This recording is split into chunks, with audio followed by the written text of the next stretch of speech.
और जैसा कि मैंने बताया कि मैंने कोई भी कोचिंग ज्वाइन नहीं की, तो मेरा जो सिर्फ एकमात्र सहारा था कि मैं कॉन्सेप्ट को अच्छे से समझ पाऊँ, वो था यूट्यूब चैनल। तो मैंने आपके चैनल्स को भी कई बार विज़िट किया है, आपके जो एमसीक्यूज़ होते हैं, उन्हें तो मैं रेगुलरली फ़ॉलो फ़ॉलो करता था। और कभी-कभी मतलब ये तो एक लंबी जर्नी है हुँ, हुँ, तैयारी हुँ, की, हुँ, हुँ, आप हुँ। कभी-कभी डिमोटिवेट हो जाते हो, तो आपकी जो वीडियोज़ है, उससे काफ़ी हेल्प मिलती थी। इसके अलावा कॉन्सेप्ट बिल्ड करने कोई टॉपिक समझ में नहीं आ रहा है, तो मैं आपके चैनल के माध्यम से उसे देख लेता था ताकि कॉन्सेप्ट एकदम क्लियर रहे। नमस्कार दोस्तों, गुरुजी उत्तराखंडी यूट्यूब चैनल में आपका बहुत बहुत स्वागत है। स्टूडेंट, आज हमारे साथ हैं प्रशांत नौटियाल जी, जो कि टिहरी गढ़वाल से हैं और अभी इनकी जो एज है वो आपकी मात्र 21 साल है और उन्होंने अभी जो आपका एग्जाम है वो अपना जो कनिष्ठ सहायक का एग्जाम है वो एग्जाम उन्होंने निकाला हुआ है। तो सबसे पहले प्रशांत, आपको बहुत बहुत शुभकामनाएं हमारी पूरी टीम की तरफ से। धन्यवाद सर, आपका बहुत-बहुत धन्यवाद मुझे अपने मंच पे आमंत्रित करने के लिए। जी प्रशांत, जैसे देखिए अभी आपकी उम्र बहुत छोटी है, आप अभी मात्र 21 साल के हैं और आपकी जो है सरकारी नौकरी लगने ही वाली है या लग चुकी है कहें। तो आपने जो ये एग्जाम है, ये एग्जाम आपने जो क्रैक किया है, इसकी शुरुआत आपने कहाँ से की, किस तरीके से आपने पढ़ाई की? सर पहले मैं अपने बारे में बताना हाँ, चाहूँगा कि बिल्कुल। मेरा नाम प्रशांत नौटियाल है और मैं टिहरी गढ़वाल के एक छोटे से गाँव मेड़तला का रहने वाला हूँ और मैंने जो अपने 12th तक की पढ़ाई की है, वो राजकीय इंटर कॉलेज खत्तियोड़ से की है। हम्म। खत्तियोड़ का नाम अधिकतर जो तैयारी करने वाले छात्र हैं, वो जानते हैं। मुख्यतः 2 कारणों से। पहला कारण ये है कि खत्तियोड़ में अमोघ भूति की मुद्राएँ भी मिली थी और ये हम्म। क्वेश्चन आपका एक बार आ भी हम्म। चुका है, हम्म। यूपीपीएससी के किसी पेपर में आया था। शायद एलटी स्क्रीनिंग का पेपर था वो। और उसके बाद जो दूसरा कारण है खत्तियोड़ के फेमस होने का, वो है उसका अगलार नदी के तट तट पे होना। और अगलार नदी वही नदी है जहाँ पे प्रसिद्ध मछमोड़ मनाए जाते हैं। इसके बाद 12th करने के बाद मैंने अपनी बैचलर की डिग्री परस्यू करने के लिए मैं देहरादून आ गया था। यहाँ पे मैंने डीएवी कॉलेज से अभी इसी साल अपनी ग्रेजुएशन पूरी की है और पिछले मैं 2 साल से यूपीएसएससी की तैयारी कर रहा हूँ। और इसी वर्ष मैंने बीएड का एंट्रेंस भी दिया था, जिसमें ऑल ओवर उत्तराखंड में मुझे आर्ट स्ट्रीम में सबसे ज़्यादा मार्क्स मिले हैं। और इसके अलावा मैंने एसएससी जीडी में भी मेरा काफ़ी अच्छा स्कोर रहा है, उसमें भी शारीरिक दक्षता परीक्षण के लिए मेरा चयन हो चुका है। और इसके अलावा एनटीपीसी सीबीटी 1 भी मैंने क्लियर किया है और हाल ही में जो सचिवालय गार्ड, सचिवालय रक्षक का जो परिणाम निकला था, उसके लिए भी मेरा चयन शारीरिक दक्षता परीक्षण के लिए हो चुका है। और जो कनिष्ठ सहायक का एग्जाम था, उसमें मैं मेरी ऑल ओवर उत्तराखंड 33वीं रैंक है। ओके। और मैंने जो तैयारी शुरू की थी, वो असल में ऐसा हुआ था कि 2019 में जब हम अपनी 12th पूरी करके देहरादून आए, तो शुरुआत में कुछ पता नहीं होता है, तो हम आए और सबसे पहले जैसा होता ही है, छोटे गांव से आने वाले लड़के सबसे पहले नौकरी की तलाश करते हैं कि वो अपने कमरे का खर्चा उठा सके यहाँ पे। तो मैंने भी वही किया, मैं बीपीओज में भी काम करता था और छोटे मोटे कोई भी काम होता था वो करता था। तो उसी दौरान कुछ छात्रों से मुलाकात हुई जो जॉब भी करते थे और तैयारी भी करते थे। तो हमने भी यही निर्णय लिया कि इन्हीं से प्रेरणा लेकर इनसे थोड़ी मार्गदर्शन ले लेते हैं। और हमने मैंने भी अपनी तैयारी उसी टाइम से शुरू की और इसी बीच 2020 में लॉकडाउन लग चुका था, तो फिर मुझे काफ़ी अच्छा टाइम मिल गया। इसके बाद मैं कुछ टेलीग्राम चैनलों से जुड़ा, यूट्यूब में कई प्लेटफ़ॉर्म से जुड़ा, जिसमें आपका एक प्लेटफ़ॉर्म बहुत अहम किरदार निभाएगा। अगर कहीं पे मेरी सफलता का मैं कहीं श्रेय देना चाहूँगा तो आपको भी, क्योंकि मैंने शुरुआत में जो आपकी मोटिवेशनल वीडियोज़ होती हैं कि आप तैयारी कैसे शुरू करें, शुरुआती छात्र क्या पढ़ें, क्या ना पढ़ें, और एक जो आपके एमसीक्यूज़ आते हैं, उनसे मुझे काफ़ी अच्छा आइडिया लगा कि मुझे किस तरीके से तैयारी शुरू करनी चाहिए। उसके बाद तैयारी शुरू की, फुल फ्लेज तैयारी वैसे 2021 से शुरू की, जब स्थितियाँ सामान्य हो गई। और जो जैसे टेलीग्राम है, तो वो एक अच्छा प्लेटफ़ॉर्म है आपके क्विज़ के लिए, कि उससे आपको पता चल जाता है कि कॉम्पिटिशन कितना ज़्यादा है। तो इसी क्रम में एक अमित भंडारी जी का सर का चैनल है, यूकेएसएससी, यूकेपीएससी, उसमें 22,000 के समथिंग स्टूडेंट्स हैं। तो उसमें हमें अपनी रैंक पता चलती थी कि हम टॉप 100 में आ पा रहे हैं या नहीं आ पा रहे हैं और कितनी ज़्यादा मेहनत करने की ज़रूरत है। तो और मैंने सबसे बड़ी बात है कि मैंने कहीं भी कोचिंग नहीं ली है और सारा अध्ययन ऑनलाइन प्लेटफ़ॉर्म के माध्यम से किया है। हाँ, बल्कि टेस्ट सीरीज़ देने में गया था, 1-2 प्रतिष्ठित संस्थान है यहीं देहरादून में, जैसे सक्षम अकादमी, वहाँ पे मैं रेगुलर प्रैक्टिस सेट जाया करता था, जिसने मुझे परीक्षा में काफ़ी मदद। ओके। चलिए बहुत बढ़िया। तो देखिए आपने जो तैयारी आप कह रहे हैं कि आपने 2021 से ही आपने शुरू किया, 2020 19 से ही अगर आप मान के यस चलें सर। वहीं से आपने शुरू किया, तो बहुत जल्दी आपने निकाला। तो इसमें आपने कौन कौन सी बुक से आपने शुरुआत की थी पढ़ाई की? सर जो सबसे मुश्किल टास्क होता है किसी भी अभ्यर्थी का जब वो तैयारी शुरू करता है यूपीएसएससी की, तो उसके पास मतलब कि वो इतने लोगों से पूछता है और बहुत सारे लोगों से बहुत सारी बुक्स बता देते हैं। तो मुझे भी ऐसे ही बताई गई थी। तो सबसे पहले मैं परीक्षा वाणी लाया, परीक्षा वाणी जो कि इसका तो कोई ऑप्शन ही नहीं है उत्तराखंड में। तो मैंने परीक्षा वाणी से ही शुरू की थी। और फिर और भी बुक्स हैं, जैसे मतलब अगर हम यूपीएसएससी को देखें तो इसको हम 3 सेक्शन में बाँट सकते हैं। एक है उत्तराखंड, एक है हिंदी और एक है जीएस। जीएस में रीजनिंग भी आ जाती है और कंप्यूटर भी आ जाता है। तो उत्तराखंड की बात की जाए तो उत्तराखंड में मैंने परीक्षा वाणी, अजय रावत और मेहरबान सिंह गुसाई जी की बुक है और थोड़ी बहुत राजेंद्र बलौदी से अपना कंटेंट तैयार किया था। मुझे पता था कि ये एक मतलब उत्तराखंड एक ऐसा सेक्शन है जहाँ पे मैं चाहे कितना भी पढ़ लूँ, मैं 40 में से 40 कभी नहीं ला सकता। और क्योंकि उत्तराखंड पढ़ने वाले छात्र मैंने देखा है, उत्तराखंड में तैयारी करने वाले छात्र जो सबसे ज्यादा महारत हासिल करते हैं वो उत्तराखंड वाले ही सेक्शन में करते हैं। तो मुझे पता था मैं इनसे यहाँ पे कम्पीट नहीं कर सकता। तो इसलिए मैंने अपना जो ज्यादा फोकस रखा वो हिंदी और जीएस पे रखा, जो कि मुझे जिसके कारण मुझे मेरिट में आना था। तो मैंने उत्तराखंड के लिए यही 2-3 बुक्स करी और इन्हीं 2-3 बुक्स को मैंने अच्छे से तैयार किया, 2-3 बार, 3-4 बार अच्छे से इनके नोट्स बनाए। कुछ बुक्स में ही बनाए, कुछ अलग तरीके से बनाए। और इसके बाद जैसे जीएस की बात मैं करूँ तो जीएस में लूसेंट और लूसेंट ऑब्जेक्टिव इन दोनों का कोई मतलब तोड़ ही नहीं। और उसके अलावा आप पे अगर समय है, अगर जैसे कि मुझे काफी टाइम मिल गया था तो मैंने एनसीईआरटीज भी पढ़ ली थी 9 टू 12। उससे आपको जनरल आइडियाज हो जाते हैं, जो टर्म्स होते हैं वो आपके क्लियर हो जाते हैं। तो आप देखो कि मतलब पहले क्या होता था, यूपीएसएससी फैक्चुअल क्वेश्चन पूछता था तो उसमें कॉन्सेप्ट की उतनी भूमिका नहीं थी। लेकिन अब यूपीएसएससी का पैटर्न कुछ ऐसा हो चुका है कि वो कॉन्सेप्चुअल क्वेश्चन पूछता है, जिसके लिए आपकी कॉन्सेप्चुअल क्लियरिटी बहुत जरूरी है। इसलिए एनसीईआरटी का अध्ययन मतलब कि अगर आप पे समय है तो आपको करना चाहिए मेरे हिसाब से। इसके अलावा अगर हिंदी की देखी जाए तो थ्रू आउट हिंदी मीडियम का स्टूडेंट होने के कारण मुझे हिंदी में काफी एज मिली और दोनों ही परीक्षाओं में मैंने हिंदी में 20 में से 19 नंबर मेरे हैं। तो हिंदी का एक और फिर 9th-10th की जो व्याकरण है उससे भी काफी सवाल आए थे इस बार हिंदी में। अगर देखा जाए एक पुरानी एनसीईआरटी आती है शिक्षार्थी और व्याकरण नाम से, उससे डायरेक्ट क्वेश्चन उठे थे वीडियो के पेपर में। जब मैंने देखा था मैंने घर में सॉल्व किया था। और इसके अलावा हिंदी की जो लूसेंट है वो भी काफी अच्छी बुक है, तो आप उसको रेफर कर सकते हैं। बाकी अब रीजनिंग और कंप्यूटर की एक छोटी बुक आती है, आप उसको पढ़ सकते हैं, वहीं से ज्यादा बाहर नहीं आता है कंप्यूटर का। और रीजनिंग तो मतलब कि हर कोई कर लेगा, अगर किसी ने थोड़ी बहुत पढ़ रखी है तो रीजनिंग के पीछे उतना टाइम खपाने की जरूरत नहीं है। और रही बात अब करंट अफेयर्स की, तो मुझे लगता है कि उत्तराखंड में जो करंट अफेयर्स है वो मतलब आप कहीं से पढ़ ही नहीं सकते हैं। वो आपकी अच्छी किस्मत है कि आपने उत्तराखंड ईयर बुक पढ़ ली विंसर वाली, उससे आ गया तो ठीक, वरना वो क्वेश्चन तो सबका ही गलत जाएगा, वो इस लेवल का क्वेश्चन बिल्कुल। होता है। वो करंट अफेयर भी जो होता है वो पुराना आपका पूछा जाता है, मतलब वो रिसेंट का भी बिल्कुल नहीं सर, पूछा बिल्कुल। जाता है। हमसे 2018-19 का पूछा गया था हाँ और बिल्कुल। हम 2021 में तैयारी कर रहे थे, तो हाँ। हमने मैक्सिमम 20 का तैयार किया था, लेकिन वहां से हम्म। कोई भी सवाल नहीं था। हाँ वहां से कोई भी सवाल नहीं था, ये तो बहुत बढ़िया। अब आपने प्रशांत यहाँ पे ना दो बातें आपने की, उसको हम अलग अलग करके लेंगे। पहले आपने बात की थी मॉक टेस्ट की और दूसरी आपने बात की थी नोट्स की। तो हम बात शुरुआत नोट्स से यस सर। करते हैं कि नोट्स कैसे बनाने चाहिए ताकि एग्जाम टाइम पे हमारा जो रिवीजन हो सके, या हमको परीक्षा की तैयारी के दौरान ही कॉन्फिडेंस आए कि हाँ हमें इतना याद हो चुका है, इतना हम कुछ पढ़ चुके हैं। नोट्स के बारे में सर मैं ये कहना चाहूंगा कि नोट्स के बारे में विद्यार्थियों के मन में काफी मिसकंसेप्शन है। अधिकतर छात्र मैंने देखे हैं कि दूसरे के नोट्स मांगते फिरते हैं। लेकिन नोट्स क्या होते हैं कि जो आपको पता है वो आप कभी नोट्स में नहीं लिखोगे, आप उन्हीं फैक्ट्स को लिखोगे जो आपको नहीं पता है। तो दूसरे छात्र के नोट्स पढ़ने से क्या होता है कि आपको आइडिया नहीं लग पाता है कि ये इसने कहाँ से उठाया है, ये वाला क्यों लिखा, ये तो मुझे पता है। तो नोट्स के बारे में मैं ये कहना चाहूंगा कि सबसे पहले आपको सेल्फ डिपेंडेंट होना ही चाहिए नोट्स नोट्स के मामलों में। और नोट्स ऐसे बनाएं कि वो नोट्स ही लगे, वो पूरी किताब ऐसा ना हो कि पूरी किताब ही आपने दूसरी नोटबुक में छाप दी। और तीसरा नोट्स का मैं देखता हूँ जैसे कुछ कुछ बुक्स होती हैं जो कि आपको बार बार पढ़नी पड़ती हैं उत्तराखंड में, जैसे परीक्षा वाणी। परीक्षा, तो बिल्कुल। परीक्षा वाणी में क्या होता था कि परीक्षा वाणी आपको बार बार पलटनी है, उसके अलग से नोट्स बना के कोई फायदा ही नहीं है, क्योंकि वो बुक ही नोट्स के फॉर्म में है। जैसे बीएस ने की वो पूरी बुक ही नोट्स के फॉर्म में है, अब उसके भी अब नोट्स बनाने में लग जाओगे तो वो कहीं ना कहीं वो स्मार्ट स्टडी नहीं कहलाएगी ना।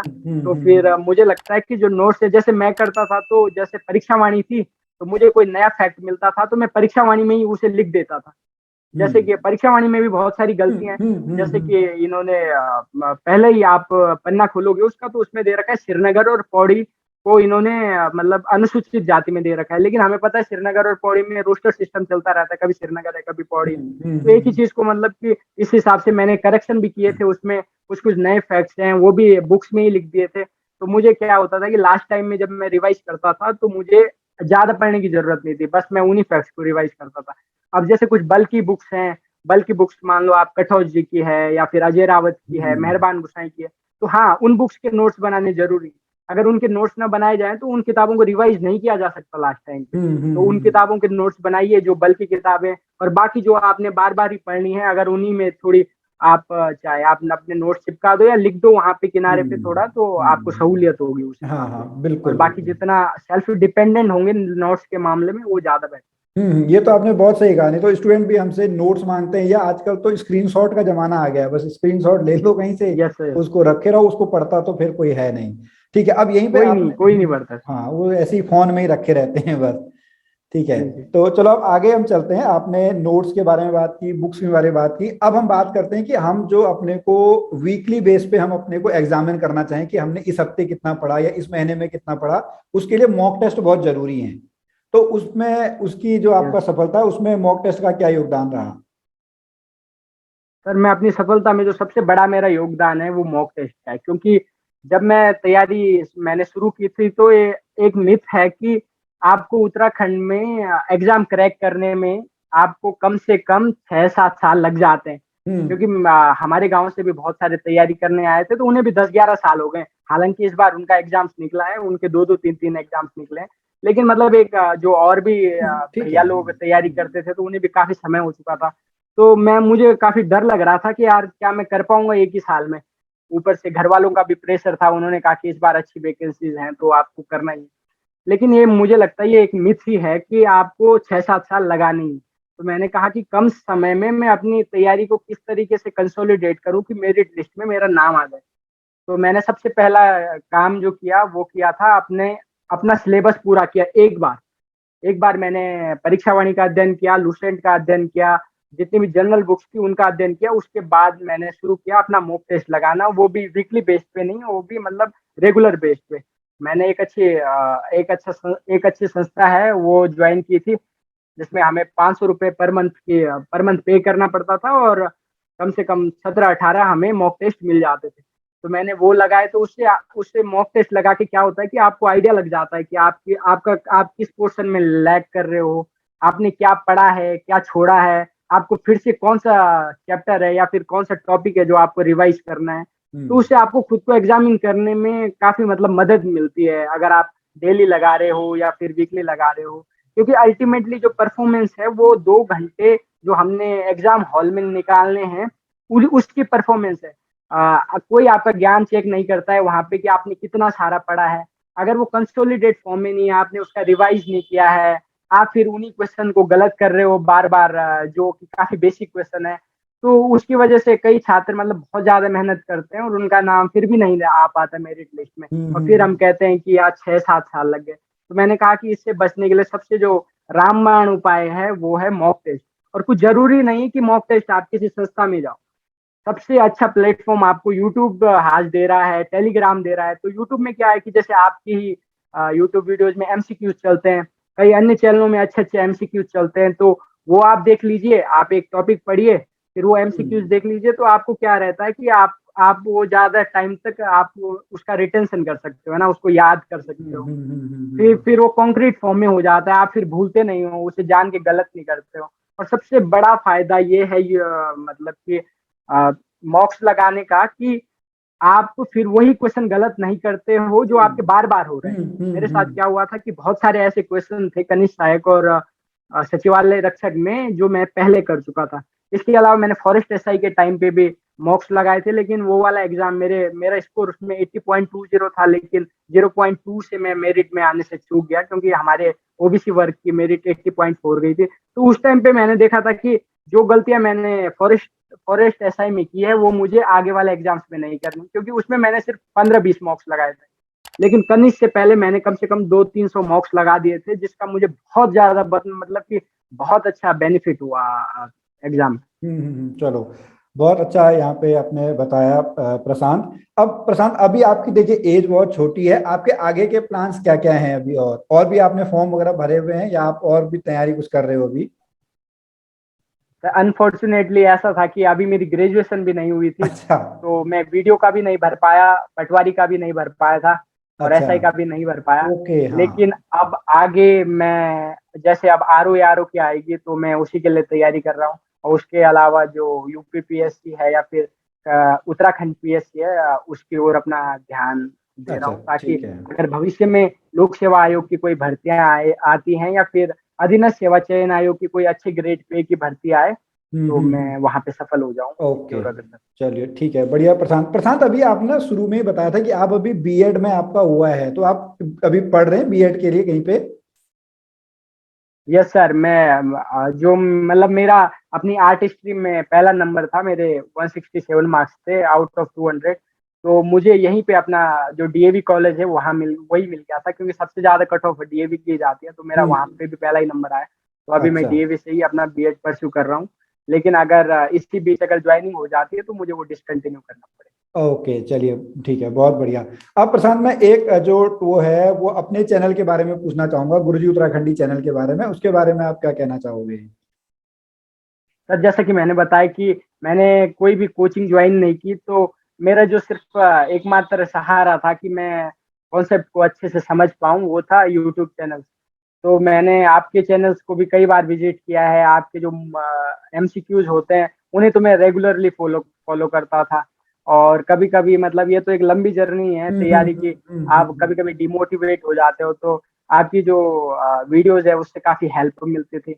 इसके अलावा कॉन्सेप्ट बिल्ड करने, कोई टॉपिक समझ में नहीं आ रहा है तो मैं आपके चैनल के माध्यम से उसे देख लेता था, ताकि कॉन्सेप्ट एकदम क्लियर रहे। इसके हम्म। अलावा फॉरेस्ट एसआई के दौरान भी मैंने आपके चैनल से काफी क्या, मैं तो कहूंगा बहुत ज्यादा मदद ली थी, लेकिन अनफॉर्चुनेटली उसमें नहीं हो पाया। लेकिन मेरा स्कोर काफी सफिशियंट है, अब आगे आने वाले एग्जाम्स में मैं आशावान हूँ कि देखिए, क्योंकि अब मुझे पता ही चल गया कोई जरूरी नहीं है कि आपको कोचिंग ही जाना है, ऑथेंटिक टीचर हमें पढ़ाने लग जाए तो राह काफी आसान हो जाती है। जी जी, ठीक है, थैंक यू प्रशांत। यहाँ पे अब प्रशांत, जैसे एक मतलब जो आप अभी बहुत कम उम्र में हो लेकिन आपने बहुत सफलता बहुत जल्दी हासिल कर ली है, तो जो अभी आपने बीच में लाइन कोई थी ना कि जो 7-8 साल से तैयारी कर रहे हैं या जो 10 साल से तैयारी कर रहे हैं, उनके बीच में और आपके बीच में वो एग्जैक्ट एक डिफरेंस क्या है कि आपको सफलता मिल गई और जो आपने एक मिथ तोड़ा है, मतलब ये एक भ्रम ही है, मतलब ये बहुत सारे स्टूडेंट के बीच में भ्रम है कि आपको 2-3 साल तो शुरू में बस ऐसे ही काट देने हैं तैयारी करने में और फिर आपको लगेगा कि आपने पढ़ाई शुरू की है। तो वो मिथ आपने कैसे तोड़ा या उसके पीछे आपका क्या राज है?